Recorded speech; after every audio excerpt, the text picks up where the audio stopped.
এবার মা দুই চোখের পানি ছেড়ে দিয়ে বলে, আমি তো দেখেছি সূর্য কেমন, আমার সন্তান তো এখনো দেখেনি। আমি তো চাঁদকে দেখেছি, আমার মা সন্তান তো চাঁদকে দেখেনি। আমি তো খাবার খেয়েছি, আমার সন্তান তো এখনো খাবার খায়নি। আমি তো দুনিয়া দেখেছি, তারা তো এখনো দুনিয়া দেখেনি। আমি তো এগুলা দেখেছি, তারা তো সেগুলা দেখেনি। আমি তো এগুলা দেখেছি, তারা তো ওগুলা দেখেনি। আমি তো এগুলা খেয়েছি, তারা ওগুলা খায় নাই। আমি দুনিয়া দেখেছি, আমার সন্তান এখনো দুনিয়া দেখেনি।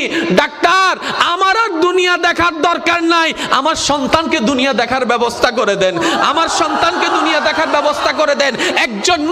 একজন মা সন্তানের প্রতি এই মায়া, ওই 1% ভালোবাসার অংশ, 1% ভালোবাসার অংশ।